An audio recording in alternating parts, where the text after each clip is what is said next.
राजमातोश्री अनाजी पंतांच्या वाड्यावरून येत आहेत. का गेले असतील?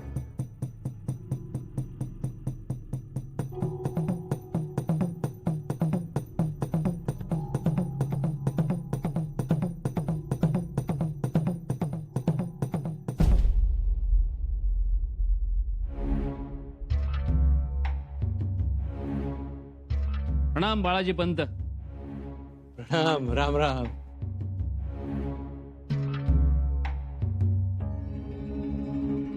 काही कामात आहात का? हो, म्हणजे शंभूराजांनी यादी पाठवली नव्याने फौजेत भरती झालेल्या मावळ्यांची. असं किती भरती झालेत? खूप झाली आहे. हे बघा, 32 शिराळामध्ये 4000, पन्हाळा प्रांतातून 3000 आणि भूदरगड प्रांतातून 5000 लोकांची भरती झाली आहे. राजांनी मनावर घेतलंय. अहो, मोठं काम ते. एवढ्या कमी वेळात एवढ्या ताज्या दमाची पोरं फौजेत आणायची जिकिरीचं काम ते. आणि धडाकाच लावलाय त्यांनी. काही काम होतं का? काम असं नव्हतं, परंतु बोला. नाही, काही नाही. थोरल्या मातोश्रींना एवढ्यात बघितलं आम्ही. कुठं? अनाजी पंतांच्या वाड्यावरून येताना. राजमातोश्री अनाजी पंतांच्या वाड्यावर? असं कुठलं निकडीचं काम होतं? तेच समजत नाहीये. आणि तसंच जर काही काम होतं तर अनाजी पंतांना खासा सदरेवर बोलवता आलं असतं. आपण एक गोष्ट लक्षात ठेवायला हवी. राजन आणि राणीसाहेब गडावर नसताना आपल्यावर फार मोठी जबाबदारी आहे. अर्थातच. असं वाटतंय कुठेतरी काहीतरी घडतंय, पण गुप्तपणे. शंकेला वाव आहे. आपण सावध राहायला हवं. काही अघटित घडायला नको.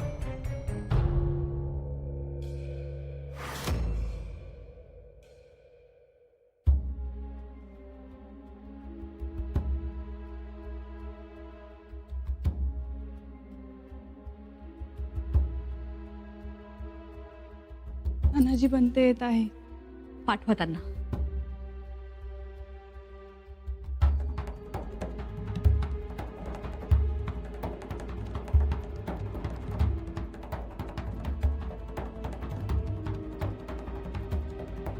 राजमातोश्रींचा जय जयकार.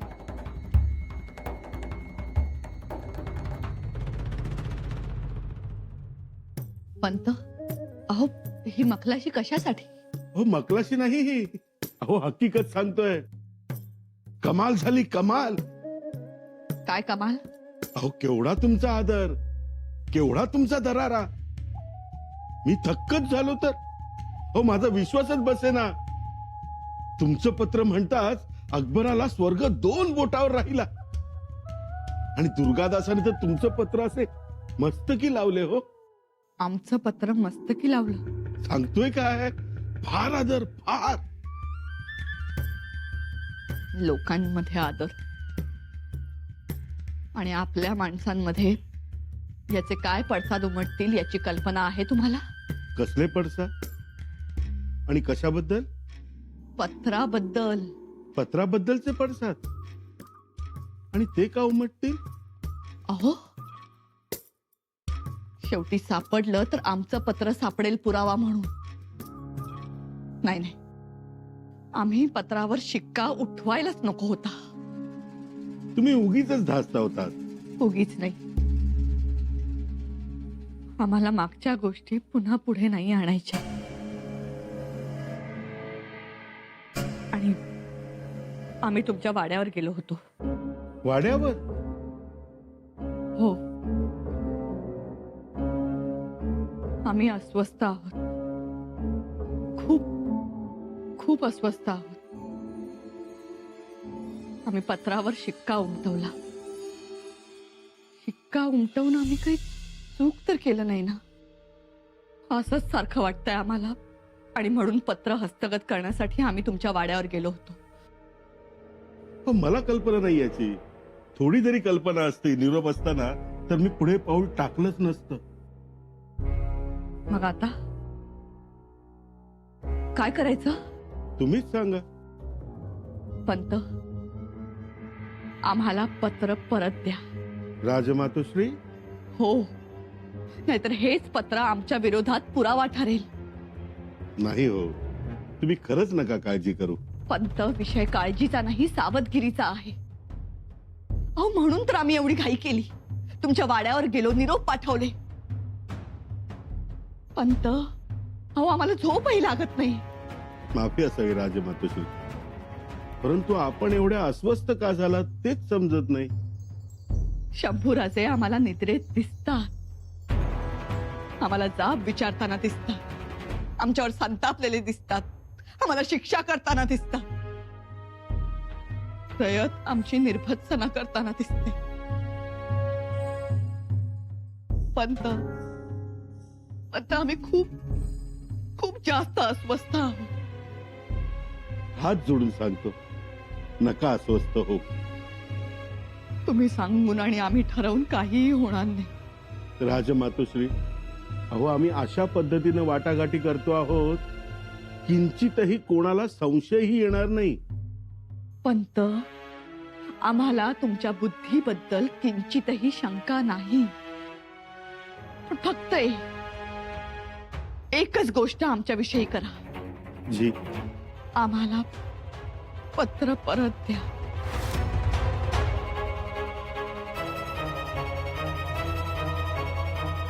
पण ते पत्र अकबरने ठेवून घेतलं स्वतःकडे. आता ते मिळणं कठीण.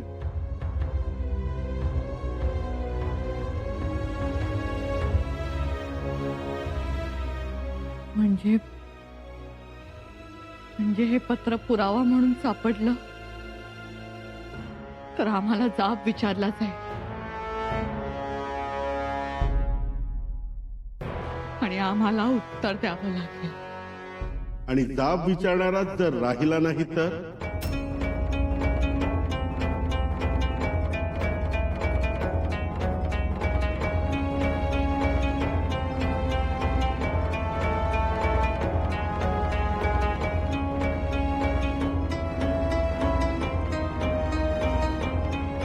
पंत, काय बोलताय तुम्ही? योग्य तेच बोललो मी राजमातोश्री. जाब विचारणारा राहणार नाही म्हणाला. अहो, गादीवर राहणार नाही शंभूराजे. आणि जर गादीवरच राहिले नाहीत तर जाब विचारतीलच कसे? काही लक्षात येतंय का तुमच्या? पंत, तुमच्या मनात नेमकं काय आहे ते सांगा. माझ्या ध्यानात, मनात, अंतःकरणात फक्त आणि फक्त राजाराम राजेच आहेत. छत्रपती शिवप्रभूंचे धाकटे चिरंजीव. ते एकदा का गादीवर बसले की मी मोकळा. पण हे शक्य आहे?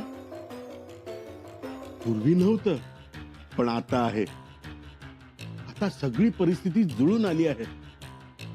अहो, एवढंच नव्हे तर ग्रह नक्षत्रांनीही आपल्यावर कृपादृष्टीची खैरात केली आहे. आता सगळं मनासारखं घडून येणार. सगळं मनासारखं होणार?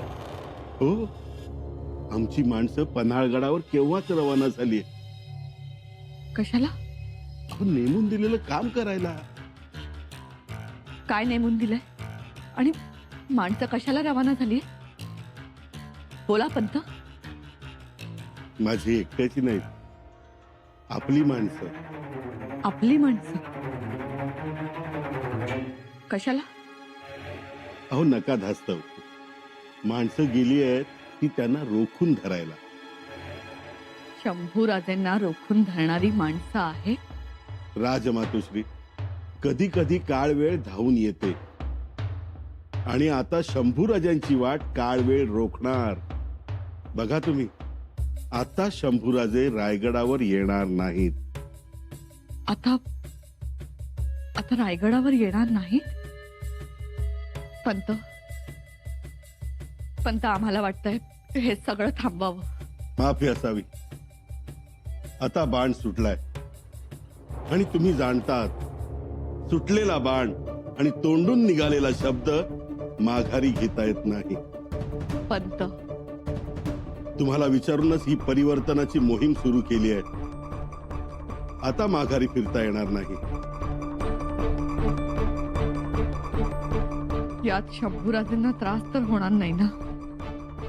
बिलकुल नाही. त्यांना कळणारी नाही काय झालं आणि कधी झालं. सगळं शिस्तबद्ध, योजनाबद्ध.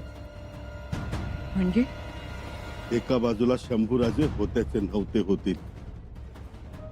पंत, जे आहे ते स्पष्ट बोला. अजून किती स्पष्ट बोलायचं. होत्याचे नव्हते म्हणजे निष्क्रिय होतील आणि दुसऱ्या बाजूला अकबर सक्रिय होईल. शंभूराजे गादीवरनं उतार होतील आणि इकडे राजाराम राजे गादीवर बसतील. यापूर्वी आपण हे केलं नव्हतं का पंत? ऐकून घ्या. तेव्हा आबाची बैल न बाबाची गाडी, हाणणार सुका न सोडणार तुका होता. पण आता बैल गाडी हाणणारा सोडणारा मीच आहे आणि सोबत अकबर शहजादा. अकबर तयार होणार? हो, त्याला अर्ध स्वराज्य देणार आहोत आपण. अर्ध स्वराज्य द्यायचं? हो, महाराजांच्या आत्म्याला काय वाटेल? आनंद. अहो, शंभूराजे जर स्वराज्याच्या गादीवर राहिले तर हे स्वराज्य त्या औरंगजेबाच्या ताब्यात जाईल. खरं का खोटं सांगा ना. परंतु शिवाय छत्रपती तुमचे चिरंजीव, तुमचे स्वप्न पूर्ण होण्याची हीच तर वेळ आहे. मग कसली भीती? आम्हाला कसलीही भीती वाटत नाही. परंतु आम्ही आमच्या मुलाच्या नजरेतून पडू नाही. आम्हाला या सगळ्यात तुम्ही घेऊ नका. आणि बाळराजेंनाही काही नको. पंत, तुम्ही ऐका. राजकारणात असा धरसोडपणा चालत नाही आणि आम्ही तुम्हाला यात घेतही नाही. तशी तुमची गरज उरली नाही. पंत, पण आता तुम्ही या सर्व गोष्टींच्या आड येऊ नका. कोणत्याही क्षणी अकबर येईल, अर्ध राज्य ताब्यात घेईल. जर तुम्हाला बाळराजेंचं भलं करून घ्यायचं असेल तर तुम्ही गप्प राहणं हिताचं ठरेल.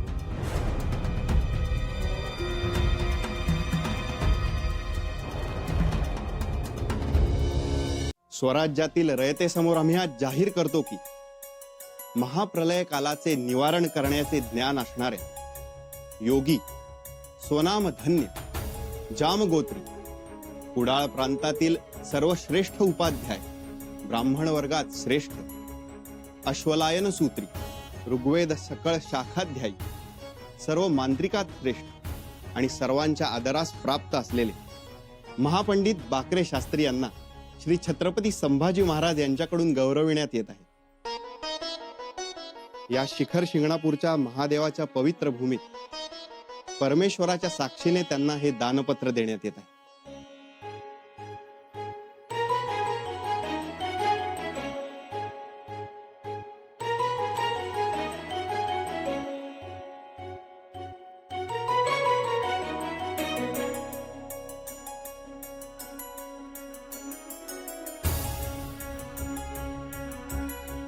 आज धन्य झालो मी. माझ्या राजांनी, माझ्या छत्रपतींनी माझा गौरव केला. माझी तपसाधना फळास आली. शास्त्री महाराज, आपलं कार्य महान आहे. तरी आपण कामांचा एवढा व्याप असताना एवढ्या दूर आलात. शास्त्री बुवा, आम्ही दानपत्र देण्यास तर आलोच आहोत, परंतु आमचे राजे नवसाचे आहेत.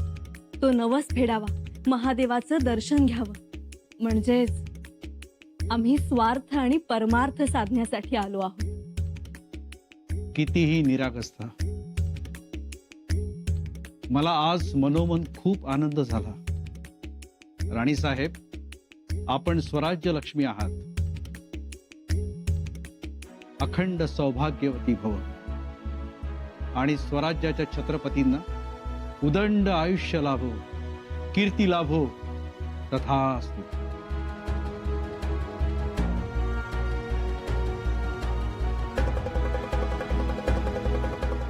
हर हर हर हर.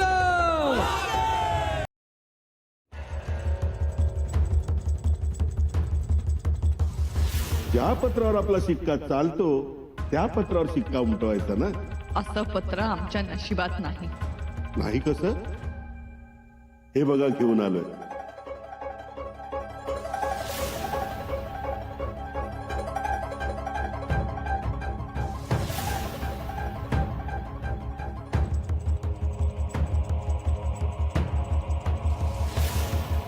आपण पत्रावर मोहर का उमटवली?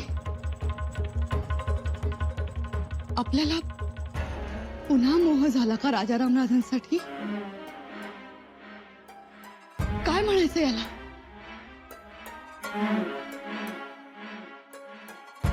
आपल्याला मोह झाला का आपण आपल्या लेकरासाठी तरतूद केली?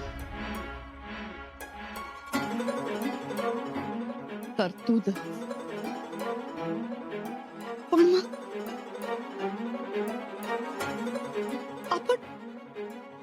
आपण हे सगळं स्पष्ट बोलायला हवं होतं. बोललो नाही.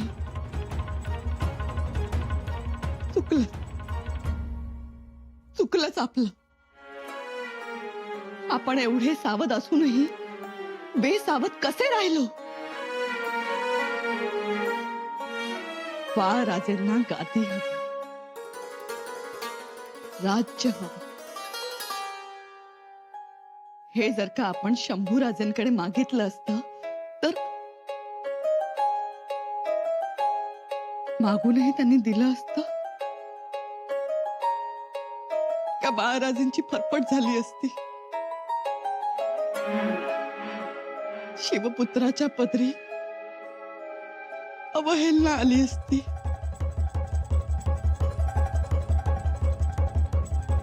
तो अकबर, शंभूराजेंचा बालमित्र, आपल्या निशाणीचं पत्र पाहताच त्याने अदबीनं पत्र स्वीकारलं. दुर्गादास राणाने ते मस्तकी लावलं.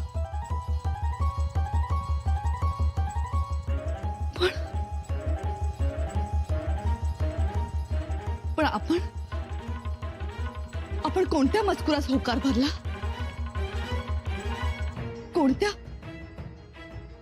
कोणत्या मसलतीवर शिक्का उमटवला?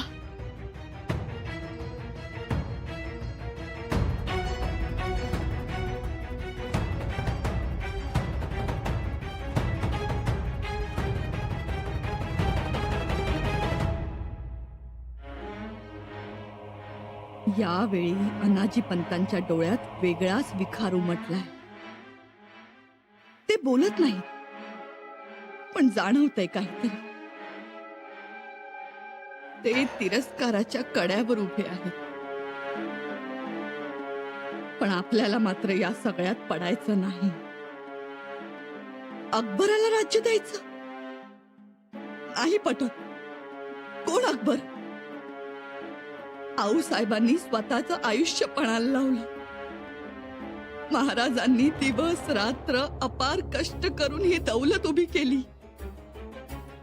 आणि आपण लगेच होकार कसा भरला?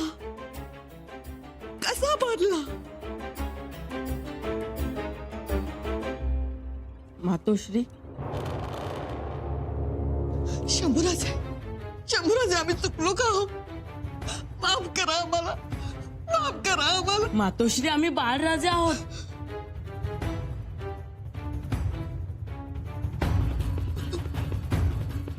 अरे